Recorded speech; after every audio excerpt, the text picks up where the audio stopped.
Sorry, you filming? Yeah. So I thought it was high time that I recorded a video for an Italian dish, something easy and delicious. I'm going to show you how to prepare it, cook it, and how to serve it up. So this is melanzane zucchini, like my mum and dad used to make me decades ago. I'm still cooking it today. It honestly just smells and tastes like home. So I'm going to show you how to make this. Hello, welcome back to Claudio Cooks. Welcome to my kitchen. Today, doing an old family recipe. I call it melanzane zucchini, family name. But it's pretty close to the traditional recipe, Melanzane Parimigiana, which you probably had in an Italian restaurant before. And if not, you definitely have to. But I'm just going to be introducing some smoky flavors. Hopefully you're going to love it. So the most important ingredient in this dish is our aubergine, eggplant, and melanzane. Sandwiched in between that, we're going to be using cheese. Now traditionally, this is a parmesan-based dish. Some people also put mozzarella in it. You know what? Use whatever you've got.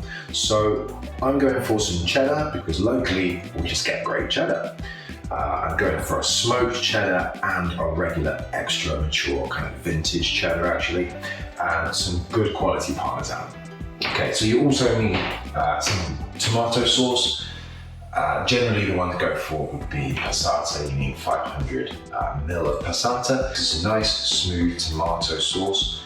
But if you haven't got that in, you can actually just use anything as long as it's not chunky. I just absolutely love aubergine with smoky flavors. It's a bit of a classic flavor combination, hardly my idea, but I'm just going to be showing you how I integrate this into Melanzane Parimigiana to make a melanzane zucchini. The first thing I'm going to be using is bacon, smoked bacon of course. I've got some cured oak smoked bacon here, and I'm going to be integrating a few other smoke flavors as I go. So I've got this smoky cheddar. Please don't use a processed smoked cheese. It's just going to taste gross. And I'm going to use some smoked paprika as well. I'm going to be serving this dish with this lovely crusty baton here, picked it up from the market earlier. I'm also going to do some orzo pasta on the side, but you can really serve this with anything you like. Okay, so let's get going.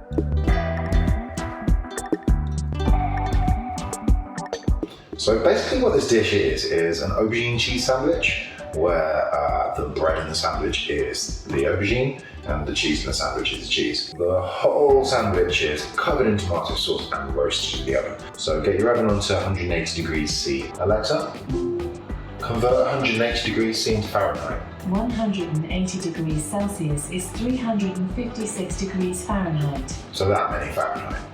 The actual cooking portion of this, 10 minutes. But you just got to be a bit organised and you've got to put this in the oven 45 minutes before you want to eat. So, you know, plan. So let's grab a sharp knife. Serrated blade is best for aubergine. And actually the thickness of the slice is pretty important. So I'm going there for 1 centimetre. That's going to make your sandwich right there. And in between that goes the cheese. And if you're just doing a Melanzane Parimigiana standard, that's what you've got. And you're going to coat that in tomato sauce and probably some more cheese over the top, and it's going to taste delicious. We're just going to do 1 or 2 small extra things with it, but it really is that simple. If you can slice a couple of slices of aubergine, put some cheese in the middle to make a little sandwich and pour tomato over the top, you've got this dish. Now to get things ready, I've sliced the aubergines into their little thin slices, and I'm keeping them in pairs, roughly similar size. And they've just got to kind of stay paired up for this because that's going to be our little sandwiches. I've also grated the cheese, apart from the parmesan, which I'm just going to add at the end. And I've also cut the bacon into medallion sized pieces. And because they've got to go inside my aubergine sandwich, I've also found in the fridge a couple of other ingredients I'm going to suggest sneaking in if you have something like it. It's not essential. I'm going to use a little bit of this sun-dried tomato and balsamic paste that I've got. Now you could use a red pesto, the kind of tomato puree like this, or just leave it out. I just find it gives it a little something extra. So yeah, I'm going to put it in today. Okay, so next thing, let's get these little aubergine sandwiches into bacon tray. You need something of decent size, remember. I'm feeding 2 people here. You could easily feed 3 with this without a hungry boy. Try and make it look nice. So we're going to keep the small ones in the middle, big ones around the outside. Let's see how badly I can fail at making this look pretty. In my defense, this is not a fancy gourmet dish. This is proper at-home Italian family cooking, so it doesn't have to be pretty. That isn't even too bad. Okay, so these are the little sandwiches, and we're just gonna open up each one now and yeah, fill the sandwich. Almost like I'm spreading a little bit of butter here. Bacon, cheese, fold my sandwich up. And that's kind of cute as it is. I've got to do all of these now, so be patient.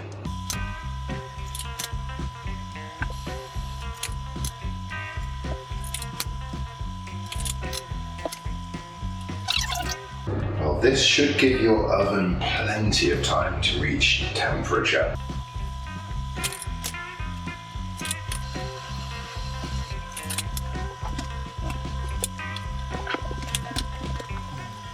One little aubergine sandwich left to do.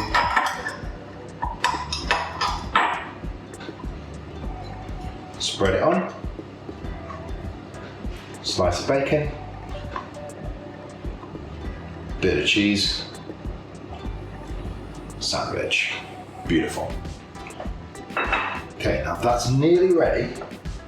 Time to put on our tomato sauce. This ain't gonna be pretty. It's better if you've got passata actually, but just make sure a bit of tomato sauce gets on top of each sandwich. Aubergine gravity will do the rest in terms of moving the tomato sauce down into the dish. You're going to need a little bit of extra water on top as well. Otherwise this will dry out. If you've got any of your other cheese left, just chuck it right on top. It's time for the parmesan. Yeah, you can still use any other strong tasting cheese for this, as long as it's something that will bake in the oven pretty well.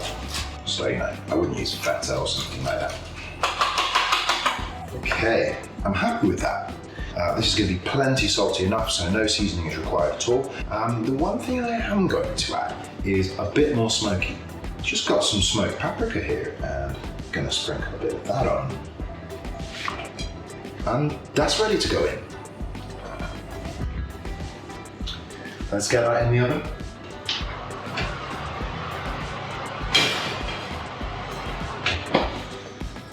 Set a timer for 45 minutes and go do something else.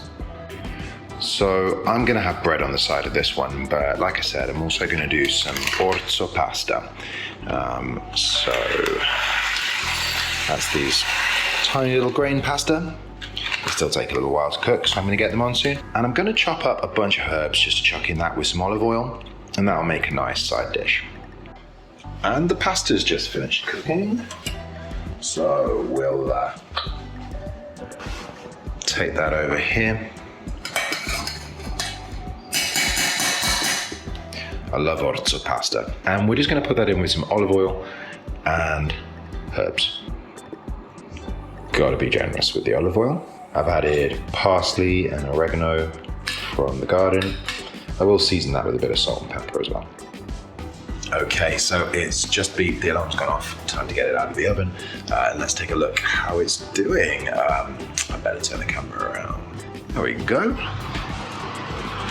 All right, try and do this one-handed. All right, so you want to take it out when it's a little bit darkened at the top like that. That looks beautiful.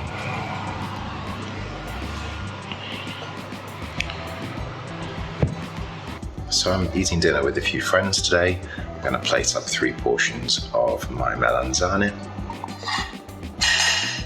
Start with the orzo pasta. So every plate is gonna need,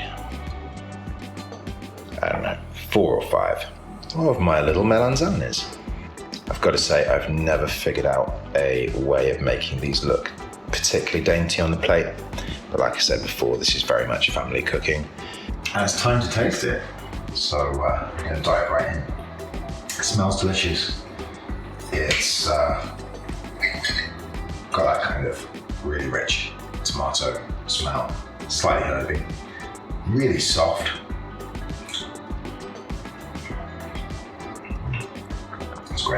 taste of salty bacon, smoky flavors,